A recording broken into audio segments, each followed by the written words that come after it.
කරන්න සූදානම් වෙන්නේ M is are සම්බන්ධ වෙන වාක්‍යයක් මොන විදිහටද නැත අනර්ථයට පත් කරන්නේ කියන එක. right අපි බලමු කොහොමද M is are සම්බන්ධ වෙන වාක්‍යයක් නැත අනර්ථයට පත් කරන්නේ. එතකොට දැන් M is are සම්බන්ධ වෙන වාක්‍යයක් නැත අනර්ථයට පත් කරන්නට අපිට ඕනේ නම් අපි කරන්නේ සරලවම මේ M is are කියන B ක්‍රියාපද පිටපස්සට අපිට පුළුවන් මොනවා කරන්නද not එකතු කරන්න පුළුවන්. හොඳට මතක තියාගන්න අපි මොකද කරන්න ඕන M is are කියන B ක්‍රියාපද පිටපස්සට not එකතු කරනවා. එතකොට අපි කලින් අපි කතා කරා M is are කියන B ක්‍රියාපදවල තේරුම ඉන්නවා තියෙනවා. එතකොට M is are කියන B ක්‍රියාපද වලින් පස්සේ not එකතු කරාම ඉන්නවා තියෙනවා කියන වාක්‍ය නැත යන අර්ථයට පරිවර්තනය වෙනවා.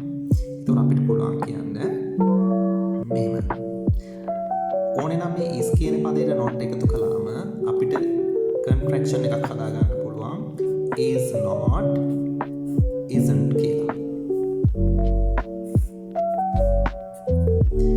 ආ කියන පදයට එක්ක not එකතු කළාම අපිට හදා ගන්න පුළුවන් are not aren't කියලා. සාමාන්‍යයෙන් අපි m කියන එකත් එක්ක not එකතු කරලා තනි වචනයක් විදිහට පාවිච්චි කරන්න යන්නේ නැහැ. නමුත් තියෙන වචනයක් නමුත් පාවිතේ නැහැ. ඒක නිසා අපි isn't aren't කියන එක මතක තියාගමු. right. දැන් අපි හිතමු මෙහෙම. මම ගෙදර නෙවෙයි ඉන්නේ. දැන් මම ගෙදර ඉන්නවා. කොහොමද අපි කියන්නේ මම ගෙදර ඉන්නවා? මම ගෙදර ඉන්නවා. right. අපි සිංහලෙන් කියමු. මම ගෙදර ඉන්නවා. තර මම ගෙදර ඉන්නවා කියන වාක්‍ය අපි සාමාන්‍යයෙන් ලියන්නේ මෙහෙමනේ. කවුද ගෙදර ඉන්නේ? මම. right. I ඉන්නවා තියනවා වෙනවා කියන එකට අපි භාවිතා කරන්නේ නිසා ඒක ගැලපෙන්නේ am. මම ගෙදර ඉන්නවා. ගෙදර කියලා කියනවා home කියලා නේද? මගේ ගෙදර මම ජීවත් වෙන ගෙදර home. ඒතර මේ ඉන්නවා තියෙන be verb එකක් එක මම ඉන්නවා කියන අදහසින් home එක භාවිතා කරද්දී විපාත පදයක් එකතු වෙනවා at. එහෙනම් මම ගෙදර ඉන්නවා. I am at home. මම ඉන්නේ ගෙදර. මම ගෙදර ඉන්නවා. මම ගෙදර ඉන්නේ කියන අදහස අපිට ගන්න පුළුවන්. දැන් කාටද කියන්න පුළුවන් මම ගෙදර නෙවෙයි ඉන්නේ. එහෙනම් අපි හරි ලේසියෙන් කියනවා කොහොමද මම ගෙදර නෙවෙයි ඉන්නේ කියලා. I am not at home. ඉතින් මේ දෙන්න ඕන අපිට එකතු කරන්න පුළුවන්. I am right මේ ටික සුපුරුදු විදිහටම මේ පහලට අරගෙන ලියන්න පුළුවන්. I am not at home. I am not at home. I am not at home. මම ගෙදර නෙවෙයි ඉන්නේ. අපි තාම තව එකක් බලමු. ඇය දක්ෂ ගැහැණු ළමයෙක්. ඇය දක්ෂ ගැහැණු හඳුන්වා දෙමු. ඇය දක්ෂ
මගේ යාළුවෝ my friends. They are my friends. දැන් මට කියන්න ඕන උන් මගේ යාළුවෝ නෙවෙයි. උන් නම් මගේ යාළුවෝ නෙවෙයි. කොහොමද අපි කියන්නේ? they අර විදිහටම are කියන b verb එක ගත්ත අපි කෙලිම contraction එක බලමු නේද? are කියන එකට not එක එකතු කළාම අපිට කියන්න පුළුවන් aren't. They aren't my friends. They aren't my friends. මගේ යාළුවෝ නෙවෙයි. They aren't my friends.